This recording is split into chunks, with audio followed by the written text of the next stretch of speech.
আমারও অনেকে দেশে কাফের বলে, আছে না নাই? আমি অবাক হয়ে যাই, এই কাফের কথা শুনতে এতগুলো আল্লাহর ওলি কি করে আসে? আর কে আমারে কাফের বললো, কে কি ফতোয়া দিল, আই ডোন্ট কেয়ার। হিংসা, বিদ্বেষ, অন্যের পিছু লেগে থাকা, গীবত করা, অন্যকে গালিগালাজ করা, অন্যকে কাফের মুশরিক বলে ফতোয়া দিয়ে এই পবিত্র মঞ্চগুলোকে নষ্ট হওয়া থেকে যেন আমরা বিরত থাকতে পারি। সম্মানিত সুধী, তাই বলছিলাম, আমরা নিজের পায়ে দাঁড়াতে চাই, আমরা কিছু করে দেখাতে চাই, আমরা স্বাবলম্বী হতে চাই। পরিশ্রম করতে হবে, পরিশ্রমের কোনো বিকল্প নেই। There is no alternative way to struggle. Struggle তোমাকে করতেই হবে। কেউ তোমাকে তোমার জন্য স্পেস তৈরি করে দিবে না। এই পৃথিবীতে কেউ কাউকে জায়গা দেয় না, এই পৃথিবীতে এসে জায়গা করে নিতে হয়। চিৎকার দিয়ে বলো ঠিক কিনা? হুঙ্কার দিয়ে পৃথিবীবাসীকে জানিয়ে দিতে হয় আমি এসেছি। মায়ের পেট থেকে যখন আমরা বেরোই, আমরা কি বলি? ওয়াও ওয়াও বলে নিজের অস্তিত্বের জানান দেই যে আমি এসেছি, এই পৃথিবীতে আমি জায়গা করে নিতে এসেছি। Life is not a bed of roses. এই পৃথিবী ফুলের বিছানো সজ্জা নয়। এখানে কষ্ট করতে হবে, পরিশ্রম করতে হবে, ঘাম ঝরাতে হবে। পরিশ্রমের ঘামে যে লোনা পানি থাকে, ওই লোনা পানিতে জন্ম নেয় সফলতার বীজ। এজন্য পরিশ্রম করতে হবে। সব নবীরা পরিশ্রমী ছিলেন, সব নবীরা কাজ করেছেন। সূরা জুমার এই 10 নম্বর আয়াতে আল্লাহ তাআলা আমাদেরকে মোটিভেট করে শিখাতে চেয়েছেন যে স্বাবলম্বী হও, নিজের পায়ে দাঁড়াও, কাজের সময়ে কাজ, নামাজের সময় নামাজ। আজকে এই স্লোগানটা এই মাহফিলের শুরুতে, মাঝখানে, শেষে বারবার বলে আমরা মুখস্থ করে নিয়ে যাব। কাজের সময় সবাই বলেন নাই তো? সবাই বললে তো এই প্যান্ডেল কাঁপতে শুরু করবে। কাজের সময় এইভাবে আওয়াজ করতে হবে, পারা যাবে? নামাজের সময়, কাজের সময়, নামাজের সময়, সিনেমা দেখার সময় দেখা যাবে না। কাজের সময়, নামাজের সময়, এটা মনে থাকবে, মুখস্থ করা যাবে তো? আল্লাহ রাব্বুল ইজ্জা সূরাতুল জুমার 10 নম্বর আয়াতে মূলত আমাদেরকে এই মেসেজটাই দিতে চেয়েছেন। কাজের সময় কাজ, নামাজের সময়। ফাইদা قضيت الصلاة فانتشروا في الأرض وابتغوا من فضل الله واذكروا الله كثيرا لعلكم تفلحون। সুবহানাল্লাহ পড়েন। আল্লাহ বললেন, যখন তোমাদের নামাজ শেষ হয়ে যায়, ফাইদা কুদিয়াতিস সালাত, যখন সালাত শেষ হয়ে যায়, ফান্তাশিরু ফিল আরদি, জমিনে ছড়িয়ে পড়ো, ওয়াবতাগু মিন ফাদলিল্লাহ, আল্লাহর দেয়া ফজল তালাশ করো, রিজিক তালাশ করো, ওয়াযকুরুল্লাহা কাসীরান, আল্লাহর জিকির বেশি বেশি করো, লাআল্লাকুম তুফলিহুন, তোমাদেরকে সফল বানায়া দিবে কে? সিস্টেমটা খেয়াল করেন। ফাইদা কুদিয়াতিস সালাহ, যখন সালাত শেষ, ফান্তাশিরু ফিল আরদ, when you are done with your salah, spread out to your workplace, তোমার কাজের জায়গায় চলে যাও। নাকি মসজিদে বসে থাকবেন? নামাজ শেষে কি করতে হবে? কাজের জায়গায় চলে যেতে হবে। এটা ইসলামের নিয়ম, এটা বিশ্বনবীর সুন্নাহ, এটা আল্লাহর দেয়া পদ্ধতি। ফাইদা কুদিয়াতিস সালাতু, যখন সালাত শেষ হয়ে যাবে, ফান্তাশিরু ফিল আরদ, জমিনে ছড়িয়ে পড়ো, ওয়াবতাগু মিন ফাদলিল্লাহ, আল্লাহর রিজিক তালাশ করো। জমিনের মধ্যে আল্লাহর ফাদাল আছে, রিজিক আছে, এই রিজিক গুলো তালাশ করো। মসজিদে বসে থাকলে এই ফদল বা রিজিক কি পাওয়া যাবে? যাবে না। মসজিদে ঢুকলে রহমত পাওয়া যায়। গাজীপুরের ভাইয়ের আওয়াজ তুলে বলেন, মসজিদে ঢুকলে কি পাওয়া যায়? এজন্য মসজিদে যখন আমরা ঢুকি, কোন পা দিয়ে ঢুকি? ডান পা দিয়ে ঢুকেই আমরা বলি, আল্লাহুম্মা ফতাহলি আবওয়াবা রাহমাতিক, O Allah, open for us the door of your mercy. আল্লাহ আমাদের জন্য আপনার সব রহমতের দরজাগুলো খুলে দেন। কারণ মসজিদে ঢুকলেই রহমত দেয় কে? আর মসজিদ থেকে যখন বের হই তখন রহমত নয়, তখন পাওয়া যায় ফদল। যে ফদলের কথা আল্লাহ ইয়াতে বললেন, ওয়াবতাগু মিন ফাদলিল্লাহ, এই ফদল মানে হচ্ছে রিজিক। তাই মসজিদ থেকে যখন বেরোই, কোন পা দিয়ে বেরোই? আর কি দোয়া পড়ি? আওয়াজ করে বলেন, আল্লাহুম্মা ইন্নী আসআলুকা মিন ফাদলিক, মানে হে আল্লাহ, আমি আপনার কাছে আপনার ফদল চাই, রিজিক চাই। দুনিয়ার কেউ রিজিক দিতে পারে না, রিজিক দিতে পারে কে? এই রিজিক আমি আপনার কাছে চাই। আবার আল্লাহ বলেন, হুয়াল্লাযী جعل لكم الأرض ذلولا فامشوا في مناكبها وكلوا من رزقه وإليه النشور। তিনি তো এমন সত্তা যিনি তোমাদের জন্য জমিনটারে বানিয়েছেন সাহালাতুল মাসালিক, সহজে হাঁটা যায়, চলা যায়, চারা বীজ রোপণ করা যায়, চাষাবাদ করা যায়। আল্লাহ বললেন জমিনের আনাচে কানাচে ঘুরে বেড়াও, জমিনের মধ্যে তোমাদের জন্য রিজিক রেখে দিয়েছে কে? এই জমিনের সব জায়গায় রিজিক আছে। আপনি জমিনের পাহাড়ে যাবেন, পাহাড়েও রিজিক আছে। জানেন পাহাড়ে কি চাষ হয়? হ্যাঁ, জুম চাষ হয়। বাংলাদেশের পাহাড়ে জুম চাষ হয়, আর মালয়েশিয়ার পাহাড়গুলোতে সব চাষ হয়। মালয়েশিয়া একটা জায়গা আছে ক্যামেরুন হাইল্যান্ড, ভাই গেছিলেন নাকি? ৬,০০০ ফিট উপরে, ঠান্ডা, প্রচন্ড ঠান্ডা। আমি প্রায় যাই, ওখানকার চা বাগানের স্নিগ্ধ হাওয়া আমাকে টানে খুব, বাতাসটা খুবই ক্লিন, ভাল লাগে। ওই ক্যামেরুন হাইল্যান্ডে ৬,০০০ ফিট উপরে ওরা করেছে ফুলের বাগান, ফলের বাগান, চায়ের বাগান, স্ট্রবেরির বাগান, মধুর চাষ করে। আর এই ৬,০০০ ফিট উপরে এই ভেজিটেবলস আইটেম গুলো দিয়ে তারা পুরো মালয়েশিয়ার খাদ্যদ্রব্যের যত সংকট, সব সংকট তারা দূরীভূত করেছে। সুবহানাল্লাহ পড়েন। তো ওনারা পাহাড়ের উপর চাষ করে, আর আমরা সমতল জায়গায় চাষ করতে চাই না। চাষাবাদ করতে আমাদের লজ্জা লাগে। কি লাগে? যুবক ভাইয়েরা, কাজে কোনো লজ্জা নেই। কাজে কি নেই? পরিশ্রমে লজ্জা নেই। লজ্জা হচ্ছে অলসতায়, লজ্জা হচ্ছে অকর্মণ্যতায়। আমরা কাজ করে খেতে চাই, পরিশ্রম করে খেতে চাই। রাজি আছো সবাই? এখন অনেকে রুফ গার্ডেনিং করে। রুফ গার্ডেনিং মানে ছাদের, বাসার ছাদের উপরে কি সুন্দর পেঁপে গাছ, আম গাছ। আমি নিজে দেখেছি, নিজেরা খায়, আশেপাশের প্রতিবেশীদের সবাইকে দেয়, বাজারে বিক্রিও করে। নিউ আইডিয়া, রুফ গার্ডেনিং করো। তারপর একসাথে হাঁসের চাষ হয়, পানিতে হাঁসগুলো ভেসে বেড়ায়, আর নিচে মাছের চাষ হয়।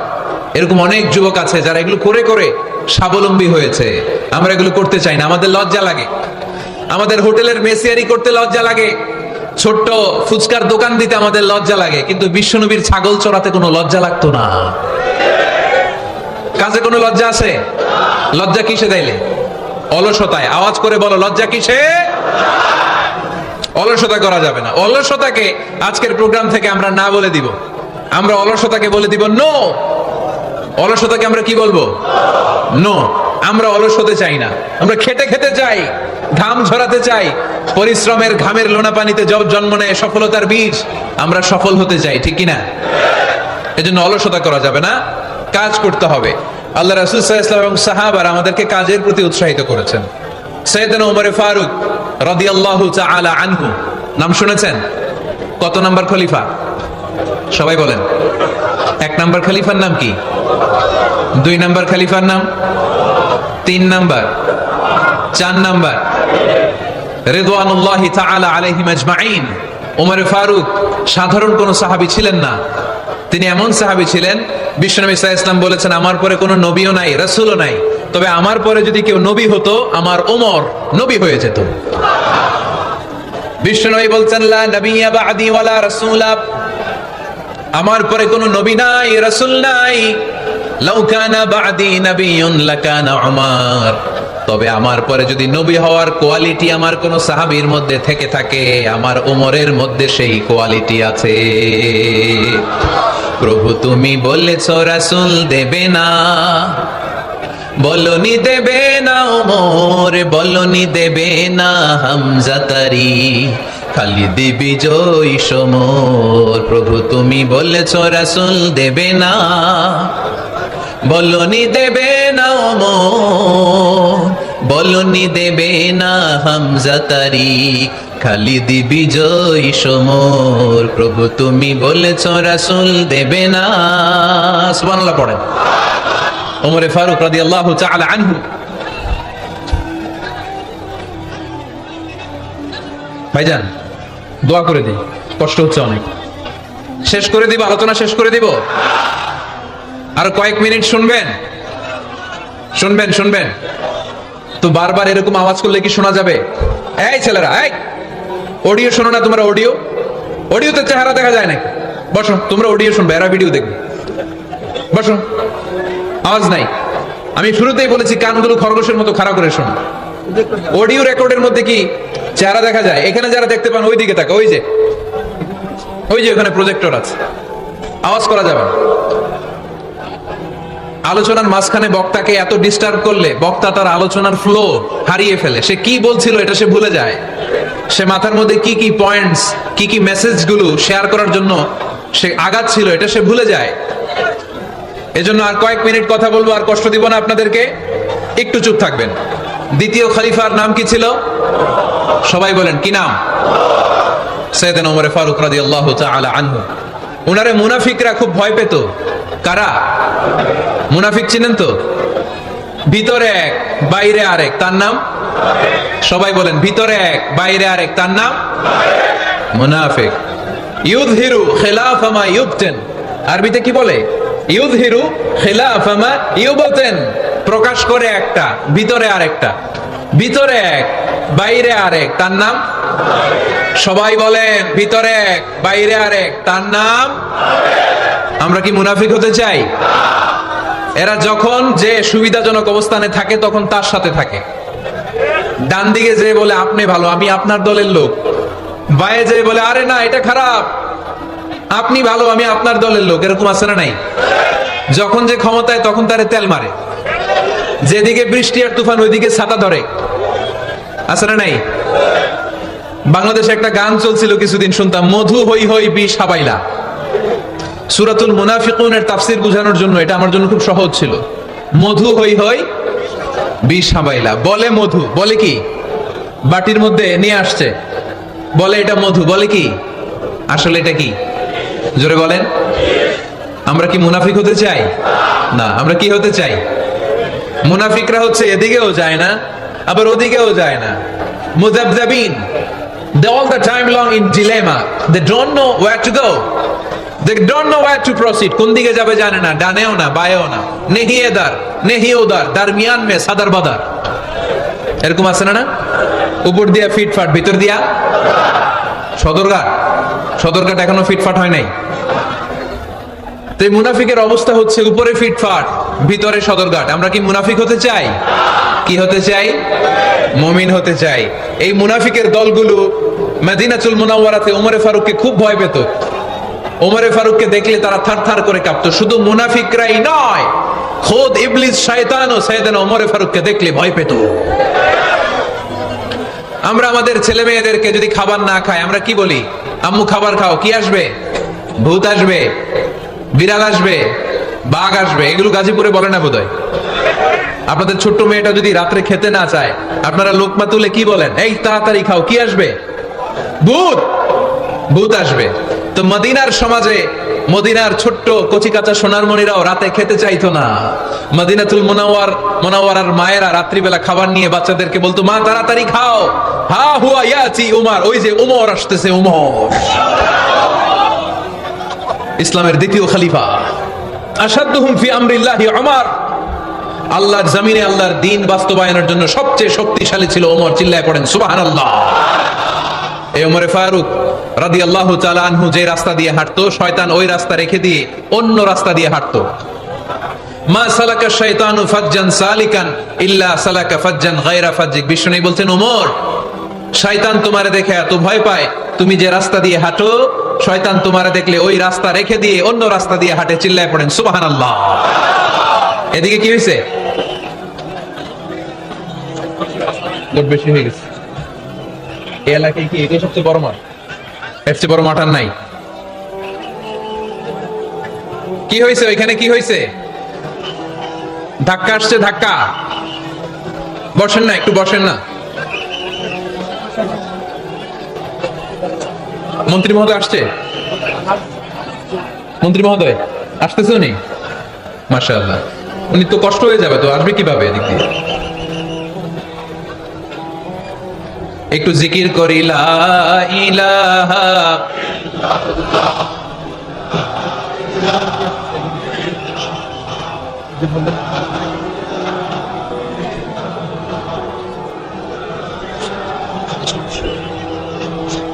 লা ইলাহা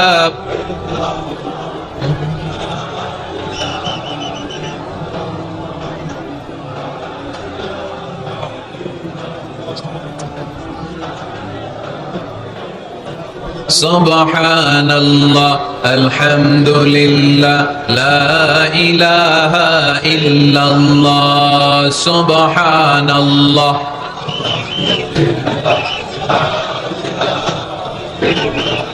আল্লাহ নামের জিকির করবে যারা, আল্লাহর কাছে প্রিয় তারা, আল্লাহর কাছে প্রিয় যারা, জান্নাতে প্রবেশ করবে তারা, জোরে লা ইলাহা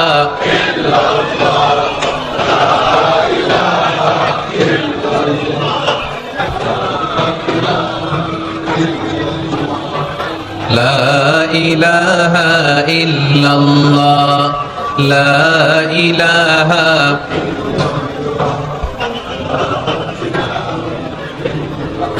লা ইলাহা ইল্লাল্লাহ, মুহাম্মাদুর রাসূলুল্লাহ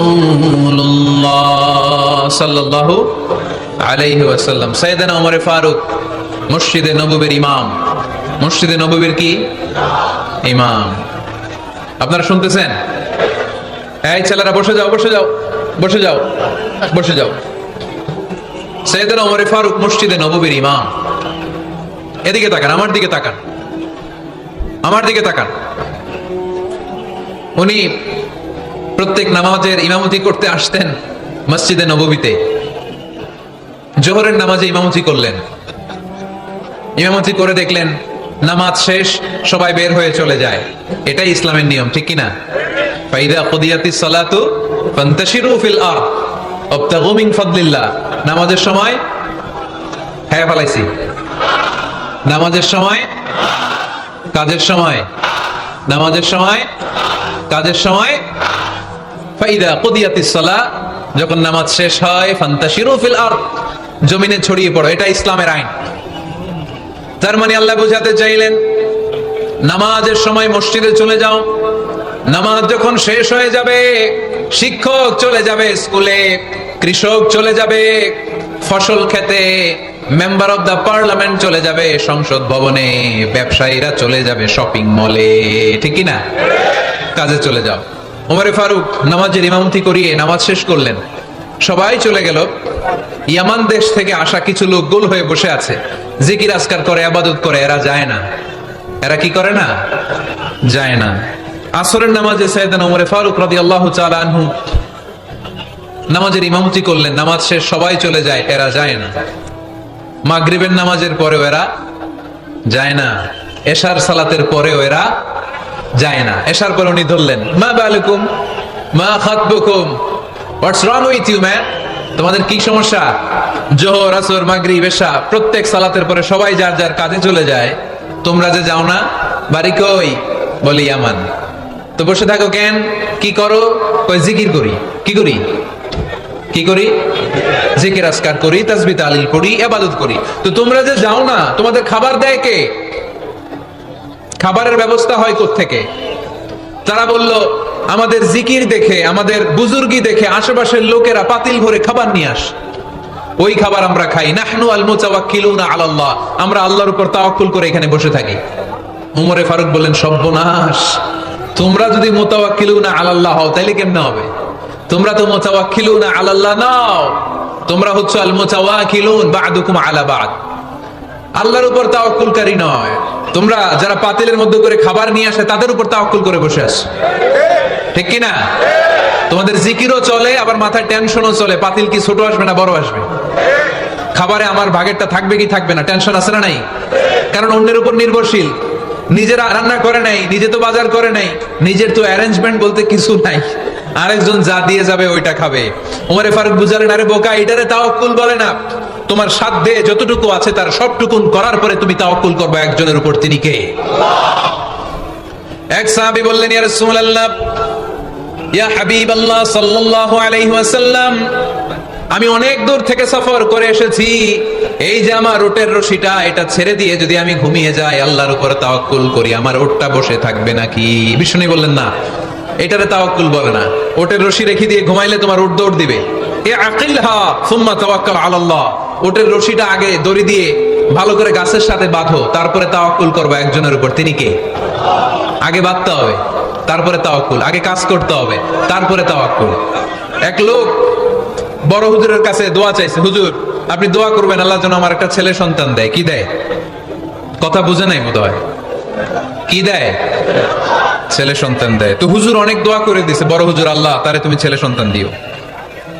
তো ছেলে সন্তান হয় নাই। তার পরের বছর এসে আবার হাজির, হুজুর একটু দোয়া করেন আমার জন্য আল্লাহ একটা ছেলে সন্তান দেয়। হুজুর আবার দোয়া করলেন, কিন্তু ছেলে আর হয় নাই। পরের বছর এসে আবার হাজির, হুজুর একটু দোয়া করেন। কি দোয়া করবো বাপ? বলে হুজুর দোয়া করেন আল্লাহ যেন আমার একটা ছেলে সন্তান দেয়। হুজুর আবার দোয়া করলেন। এর পরের বছর এসে আবার হাজির, কয় হুজুর ছেলে সন্তান। হুজুরকে ঘটনা কি? ঘটনা কি? এর সন্তান হয় না কেন? বললো বাবা তুমি কি বিয়ে করছো? কয় না। সন্তান হবে কোত্থেকে? আগে তো বিয়ের পর্বটা সার, তারপরে তাওয়াক্কুল করবি কার উপর? বিষ্ণু বললেন তাগদু খিমাসান তারুহু বিতানান। পাখিগুলোর মতো যদি সকালবেলা তাওয়াক্কুল করে বের হয়ে যাও, প্রতিটা পাখি, আপনাদের গাজীপুর এলাকায় পাখির বাসা আছে নাকি? কি পাখি আছে? বাবুই পাখি, হ্যাঁ কি পাখি? সব আছে। তো এই পাখিগুলো এই গাজীপুরের বিভিন্ন গাছপালার উপরে যে নিড় বানিয়েছে বাসা, দেখবেন সকাল বেলায় এই পাখিগুলো আল্লাহর উপর তাওয়াক্কুল করে বের হয়ে যায়। এই পাখিগুলো জানে কোন জায়গায় ওর রিজিক আছে। এই পাখিগুলোর রিজিকের ব্যবস্থা করলো কে? সারাদিন শেষে পাখিগুলো আবার ওদর পূর্তি করে পাখিগুলোর নিড়ে ফিরিয়ে দেয় কে? জানে না কোথায় খাবার আছে। আমাদের ফ্রিজ আছে, ফ্রিজ, ডিপ ফ্রিজ, 7 দিনের বাজার করে ডিপ ফ্রিজের মধ্যে খাবার রেখে দেই। পাখিদের ডিপ ফ্রিজ আছে নাকি? আমাদের টাকা বেশি ঘরের মধ্যে হয়ে গেলে ব্যাংকের মধ্যে অ্যাকাউন্টে ফেলে দিয়ে আসি। পাখিদের কোনো ব্যাংক অ্যাকাউন্ট আছে নাকি? তারুহু তাগদু খিমাসান তারুহু বিতানান। সকালবেলা পাখিগুলো কিচির মিচির আল্লাহর জিকির করে বের হয়ে যায়। বিকেল বেলা প্রতিটা পাখির পেটে খাবার দিয়ে আবার ফিরিয়ে দেয় কে? এটার নাম তাওয়াক্কুল। ওমরে ফারুক বললেন তোমরা যা করছো এটা তাওয়াক্কুল নয়। নামাজের পরে বের হয়ে যাবা, আল্লাহর জমিন যে আবাদ করবা, কৃষি কাজ করবা, ব্যবসা করবা, বাণিজ্য করবা, চাকরি করবা, আবার নামাজের সময় ঘরে আসবা। এর মাধ্যমে তোমার ঘরে যে হালাল রিজিকের ব্যবস্থা আল্লাহ করে দিবে, এটার নাম হলো তাওয়াক্কুল। পড়েন সুবহানাল্লাহ। গোটা জমিনটা আমাদের, গোটা জমিন আমাদের জন্য আল্লাহ দিয়েছেন। যেখানে যাবেন রিজিকের ব্যবস্থা আছে না নাই? আপনাদেরকে শোনাইছি না যে বাংলাদেশের পাহাড়ে কি চাষ হয়? ওখানে জুম রেখেছে আল্লাহ। মালয়েশিয়ার ক্যামেরুন হাইল্যান্ডে আল্লাহ ফলের বাগান, ফুলের বাগান রেখেছে। আবার আপনি সাগরের মধ্যে নামলে রিজিক আছে না নাই? কি আছে? মাছ। সুবহানাল্লাহ কইবেন না? ওয়ালাকাদ কাররামনা বানি আদম ফাহামালনাহুম ফিল বাররি ওয়াল বাহরি ওয়া রাযাকনাহুম মিনাত তাইয়্যিবাত। রব্বুল আলামিন বলেন আমি পুরো বনি আদমকে সম্মানিত করেছি, জলস্থলে সব জায়গায় মানব জাতিকে বিচরণের সুযোগ করে দিয়েছি। আর মানুষের জন্য আমি আল্লাহ হালাল রিজিকের ব্যবস্থা করেছি। সুবহানাল্লাহ পড়েন। হালাল রিজিকের ব্যবস্থা আল্লাহ করেছেন। এজন্য everyone should be energetic, everyone should be active. আমাদেরকে অ্যাক্টিভ হতে হবে, এনার্জেটিক হতে হবে। শ্রম করে করে, কষ্ট করে করে আমাদেরকে আগাতে হবে। স্রষ্টা আমাদেরকে একটা যুদ্ধে ঠেলে দিয়েছেন, সংগ্রাম করে করে আমাদেরকে বেঁচে থাকতে হয়, ঠিক কিনা? এই জমিনে যখন আমরা এসেছি তখনই আমি সংগ্রাম করেছি। বিশ্বাস করেন, একজন স্বামীর 1 ফোঁটা বীর্যের মধ্যে যদি 20 কোটি শুক্রাণু না থাকে, কয় কোটি? আরো জোরে।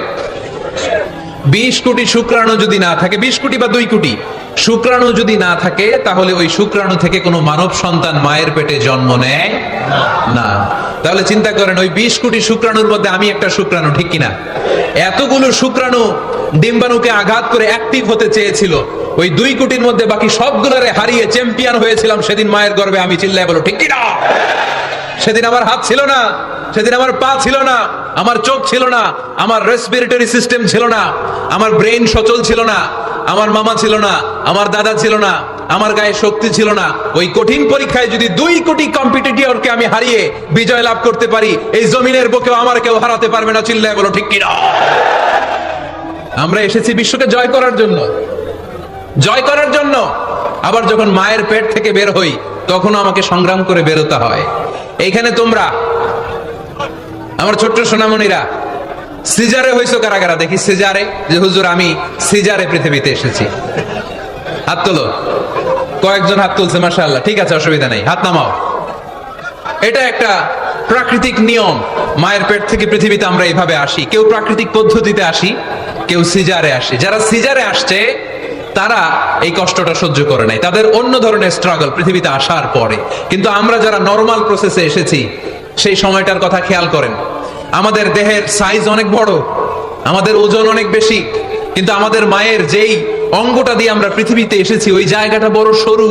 খুব ছোট্ট একটা জায়গা দিয়ে এই বিশাল দেহ নিয়ে আমাকে সংগ্রাম করে আসতে হয়েছে, ঠিক কিনা? এবং এটা ল্যাবরেটরিক্যালি প্রুভড, সায়েন্টিফিক্যালি অ্যাটাস্টেড যে এটা একজন বাচ্চার জন্য, নবজাতক নিউ বর্ন বেবির জন্য খুবই স্বাস্থ্যকর, খুবই হেলদি। কারণ এই ছোট্ট জায়গাটা দিয়ে, মায়ের ওই ছোট্ট অঙ্গ দিয়ে আমরা যে পৃথিবীতে আসি, আমাদেরকে একটা চাপ সহ্য করতে হয়। ওই চাপের কারণে আমার নাকের ভিতরে, কানের ভিতরে যে ধরনের দূষিত গ্লিসারিন আছে, পদার্থ আছে, এগুলো সব বের হয়ে যায়। আর এই প্রচন্ড চাপটা আমাদের দেহটাকে কর্ম সহিষ্ণু হয়ে গড়ে তুলতে সাহায্য করে। কোন সুবহানাল্লাহ। নিয়ে আসেন এখানে, নিয়ে আসেন শেষের দিকে। এফিডেভিট নাই, পরে হবে। তাহলে আপনারা দায়িত্ব নিয়ে এফিডেভিট করবেন, শুধু শাহাদা পড়বে আমার হাতে। ঠিক আছে, ফাইন। সেই দিন আমরা স্ট্রাগল করে পৃথিবীর বুকে এসেছিলাম, যেদিন মায়ের পেট থেকে যুদ্ধ করে আমাকে পৃথিবীতে আসতে হয়েছে, ওই দিন আমার কান ছিল? এখনকার মতো কানের শক্তি ছিল? এখন যে হাতে শক্তি, ওই শক্তি ছিল? ওই কঠিন পরিস্থিতিতে যদি আমি সংগ্রাম করে টিকে থাকতে পারি, বর্তমান সময়ে আমাদেরকে কেউ আটকায় রাখতে পারবে না, পারবে না। ইন্নাকা কাদিহুন ইলা রাব্বিকা কাদহান ফামুলাকি। আল্লাহ বললেন, ও বনি আদম, তোমাকে কষ্ট করতে করতে আমার কাছে আসতে হবে। আবার আল্লাহ বললেন, লাকাদ খালাকনাল ইনসানা ফি কাবাদ। আমি বনি আদমকে, দুনিয়ার সবগুলো মানুষকে কর্মসহিষ্ণু করে তৈরি করেছি। সুবহানাল্লাহ বলেন। কর্মসহিষ্ণু। আমাদের এক একজন মানুষ যে আমরা কতটা কষ্ট আর ধৈর্য সহ্য করতে পারি আপনি কল্পনাও করতে পারবেন না। নরমাল প্রসেসে আমাদের মা যেদিন আমাদেরকে ডেলিভারি দিয়েছিলেন, তখন আমাদের মা 57 ইউনিট প্লাস। সুস্থ মানুষ ব্যথা সহ্য করতে পারে 45 ইউনিট। কত ইউনিট? কিন্তু আমাদের মা যেদিন আমাদেরকে দুনিয়ার বুকে এনেছিলেন, সেদিন আমার মা, আপনার মা ব্যথা সহ্য করেছিল 57 ইউনিট প্লাস, 57 ইউনিটেরও বেশি। এই ব্যথাটা সাধারণ কোনো ব্যথা নয়। একটা অ্যাক্সিডেন্টে আপনার দেহের 20টা হাড় বা হাড়টি ভেঙে গেলে যত ব্যথা, তার চেয়েও বেশি ব্যথা আমার মা সহ্য করেছিলেন। আমার মাকে ওই দিন এই ব্যথাগুলো সহ্য করার তৌফিক দিয়েছিলেন কে? তাহলে কি পরিমাণে কষ্ট সহিষ্ণুতা আর কর্ম সহিষ্ণুতা নিয়ে যে আমরা জন্মাই, আমাদের কোনো ধারণাই নাই। এজন্য আমি প্রায় বলি, ছেলে মেয়েদেরকে, সন্তানকে ননির পুতুল করে গড়ে তুলবেন না। ছেলে মেয়েদেরকে কষ্ট সহিষ্ণু করে গড়ে তোলেন। প্রতিকূল পরিবেশে কি করে নিজের অস্তিত্ব জানান দিতে হয়, এমন করে আমরা আমাদের মুসলমান সন্তানদেরকে গড়ে তুলবো। চিল্লায় বলেন ঠিক কি না? লাকাদ খালাকনাল ইনসানা ফি কাবাদ। আমি মানুষকে দুঃখ কষ্টের মধ্যে তৈরি করেছি। আসসালামু আলাইকুম। আল্লাহ আপনার সাথে ফোনে কথা হয়েছিল?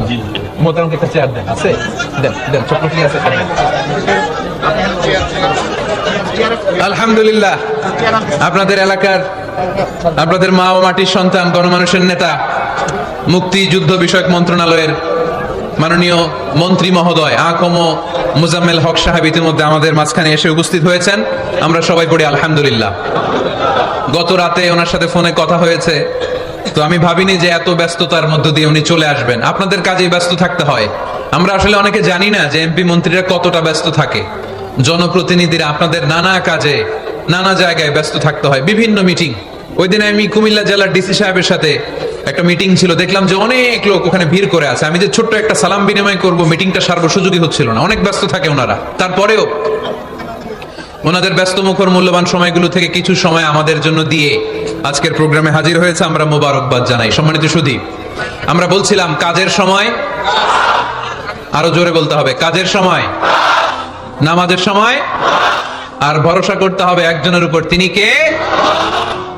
কাজে কোনো লজ্জা আছে? লজ্জা কিসে? অলসতায়। আমরা অলস হতে চাই না। রসুল বাত্তালে দুক্কানু শয়তান, অলস মস্তিষ্ক শয়তানের আড্ডাখানা।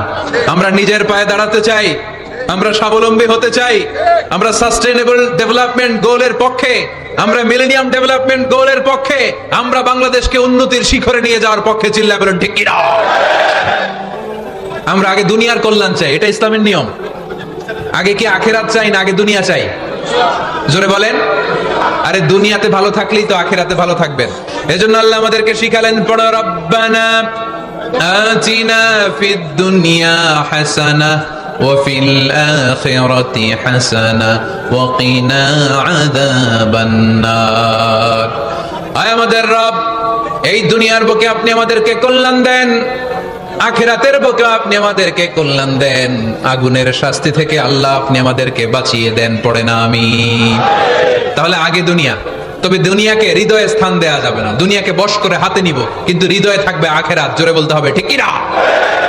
নিজ হাতে উপার্জিত সম্পদের চেয়ে শ্রেষ্ঠ কোনো সম্পদ আর হতে পারে না। আমার দিনমজুর ভাইয়েরা, কুলি মজুর ভাইয়েরা, রিকশাওয়ালা ভাইয়েরা, ফ্যাক্টরি ওয়ার্কার যারা, আপনারা আল্লাহর কাছে অনেক সম্মানিত। আপনাদের উপার্জন হালাল। আপনাদের এক পা এমনি জান্নাতে ঢুকে আছে।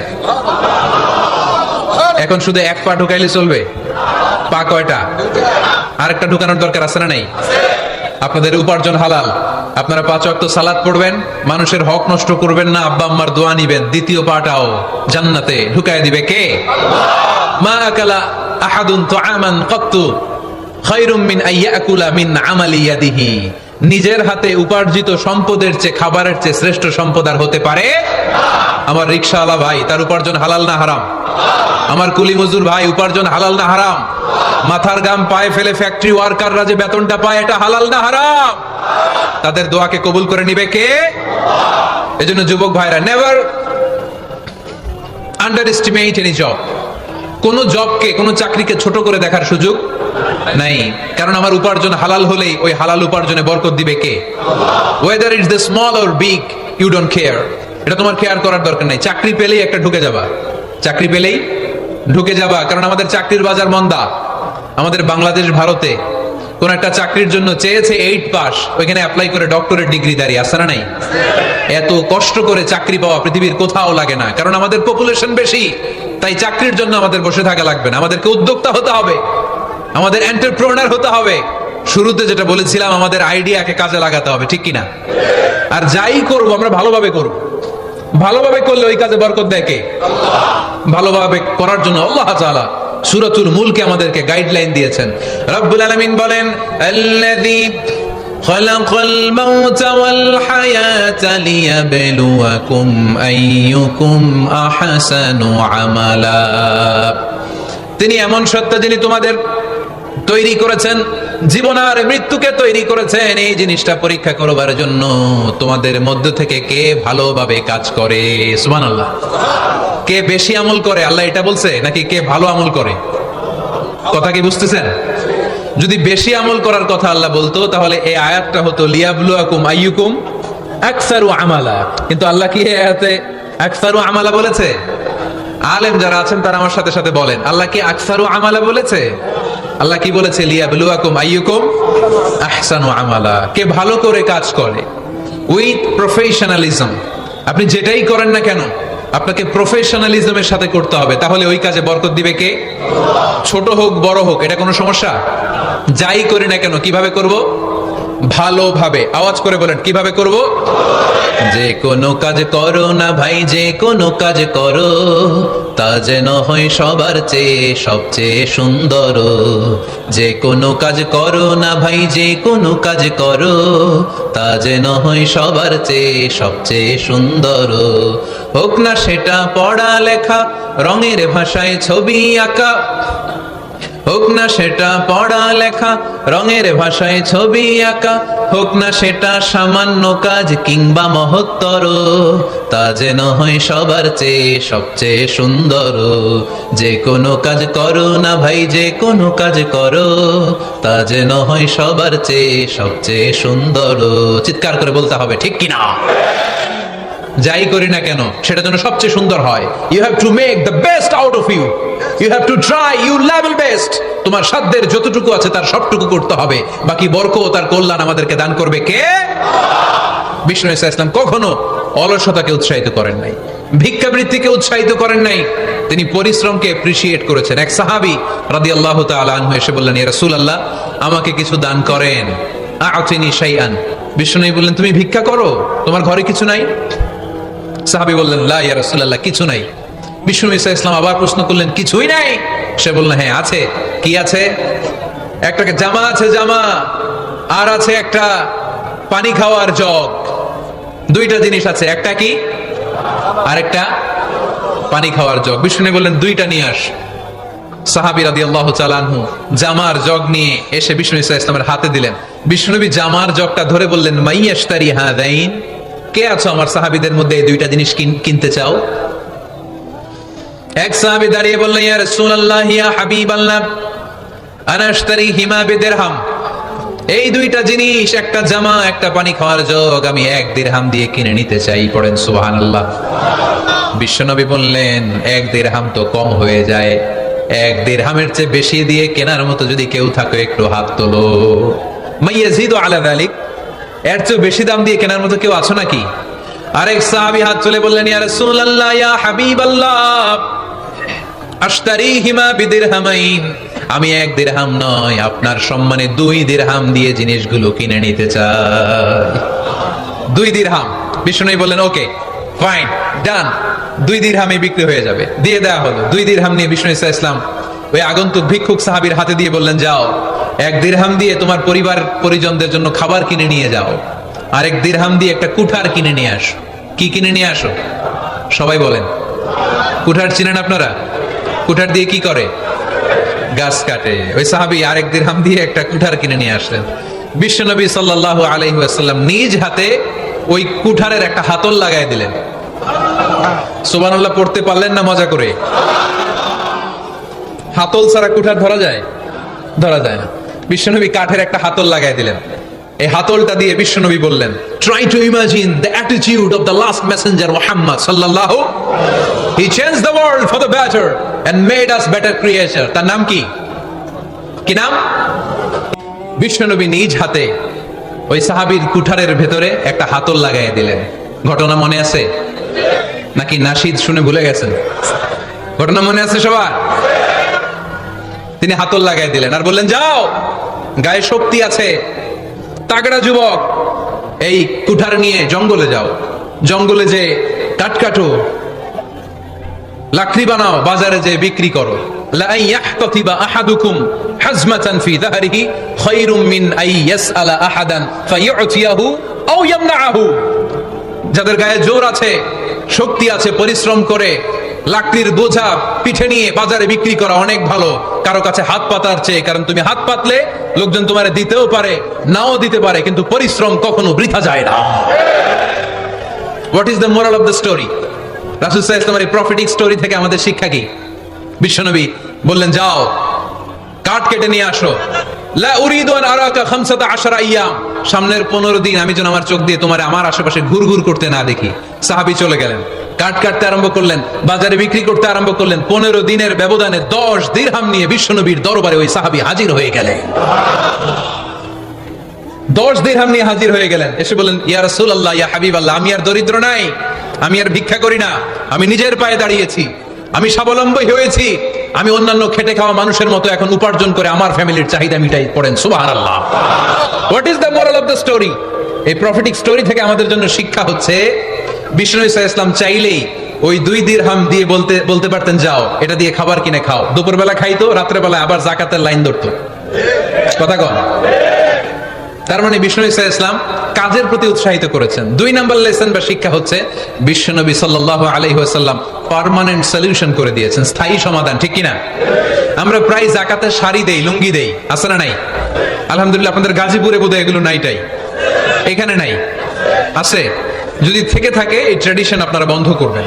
যাকাতের শাড়ি বলতে কোনো শাড়ি নাই, যাকাতের লুঙ্গি বলতে কোনো লুঙ্গি নাই।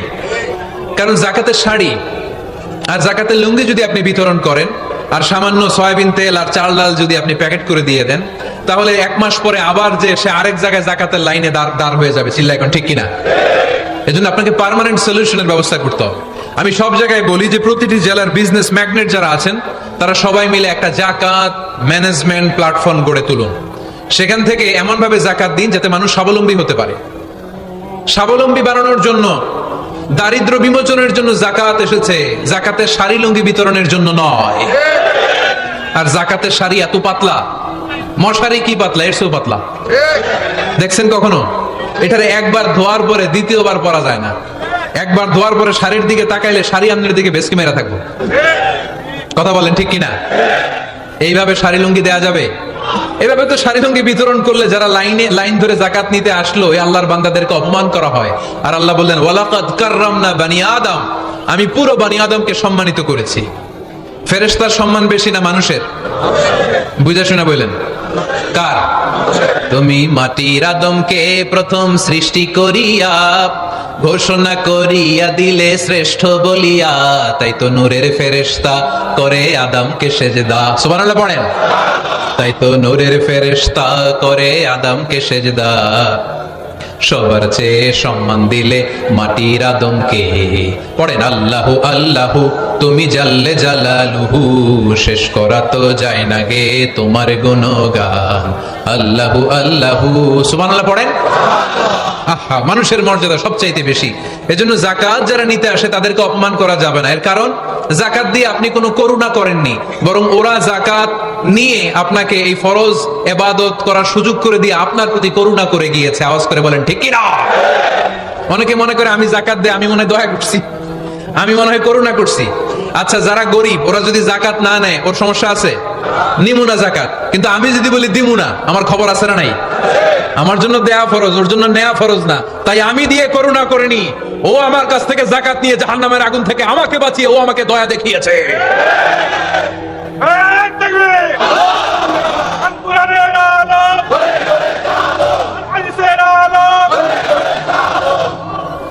এজন্য যাকাত দারিদ্র বিমোচনের জন্য। কিভাবে যাকাত দিবেন? আপনি যাকাতের টাকা দিয়ে খেয়াল করবেন, একটু ক্রস চেক করে নিতে হবে, ডবল চেক করে নিতে হবে। যেই ফ্যামিলিতে যাকাত দিবেন কর্মক্ষম উপার্জনের মতো করতে পারে এরকম ছেলে আছে কিনা, থাকলে ওর একটা অটো রিক্সা কিনে দেন, সিএনজি কিনে দেন। ওই সিএনজি চালিয়ে ওর ফ্যামিলিটা দিব্যি চলে যাবে, ঠিক কিনা? ওর একটা অস্ট্রেলিয়ান গাভী কিনে দেন, ওই গাভীর দুধ বিক্রি করে ফ্যামিলিটা স্বাবলম্বী হয়ে যাবে, ঠিক কিনা? লক্ষ্মীপুরে আমি ওয়াজ করলাম, বললো হুজুর আমরা এইভাবে একটা যাকাত ম্যানেজমেন্ট প্ল্যাটফর্ম গড়ে তুলেছি। এখানে আমরা টাকা জমিয়ে জমিয়ে আমাদের এলাকার যে সমস্ত ছেলেগুলো কর্মক্ষম, তাদের ঘরে টাকা পয়সা নাই, আমরা যাকাতের টাকা দিয়ে ওদেরকে প্রবাসী বানিয়ে দেই, বিদেশে পাঠিয়ে দেই। ওর কষ্ট অর্জিত সম্পদ দিয়ে ওর ফ্যামিলি এখন দেদারসে চলছে, কোনো যাকাতের লাইনে যে তারা নিজেদেরকে আর অপমান বোধ করছে না। এইভাবে যাকাত দিতে হবে। দিলটার একটু খোলেন, হাতটার একটু খোলেন, তাহলে হৃদয়টারে খুলে দিবে কে? দে যাকাত, দে যাকাত তোরা দে রে যাকাত, দে যাকাত, দে যাকাত তোরা দে রে যাকাত। তোর দিল খুলবে পরে, আগে খুলো খাত। দে যাকাত, দে যাকাত তোরা দে রে যাকাত। পড়েন আমিন। এই যাকাতের মাধ্যমে আমরা আমাদের বাংলাদেশকে স্বাবলম্বী করতে চাই। রাজি আছেন সবাই? সংঘবদ্ধ প্রচেষ্টায় যাকাত আদায় করতে রাজি আছেন? বিশ্বনবী সাল্লাল্লাহু আলাইহি ওয়াসাল্লাম চাইলে এই 2 দিরহাম দিয়ে বিদায় করে দিতে পারতেন, কিন্তু বিশ্বনবী সাল্লাল্লাহু আলাইহি ওয়াসাল্লাম তাকে কাজের প্রতি উৎসাহিত করলেন, পার্মানেন্ট সলিউশন দিলেন। এজন্য অলসতার সাথে ইসলামের কোনো সম্পর্ক আছে? আওয়াজ করে বলেন, অলসতার সাথে সম্পর্ক আছে? অলসতাকে যেন আজকে আমরা কি বলে দিছিলাম? ভুলে গেছি? আরো জোরে। অলসতাকে আজকে আমরা নো বলে দিছি। আমরা কর্মক্ষম। আরে অলস তো হয় মুনাফিকেরা, অলস হয় কারা? وَإِذَا قَامُوا إِلَى الصَّلَاةِ قَامُوا كُسَالَى يُرَاءُونَ النَّاسَ وَلَا يَذْكُرُونَ اللَّهَ إِلَّا قَلِيلًا। সুবহানাল্লাহ পড়েন। মুনাফিকরা যখন নামাজে দাঁড়ায় অলস হয়ে দাঁড়ায়, সোজা হয়ে দাঁড়ায় না। মসজিদে নববীর কাতারগুলোর মধ্যে মুমিনদের সাথে যখন মুনাফিকেরা দাঁড়াতো, অলসের মতো দাঁড়াতো, দেয়ালের মধ্যে হেলান দিয়ে দাঁড়াতো। এরকম আছে না অনেকে অলস? কিন্তু আমরা যারা মুমিন, আমরা নামাজে দাঁড়ালে কি আমাদের হৃদয়ে অলসতা আসে নাকি হৃদয়টা সজীব হয়ে ওঠে?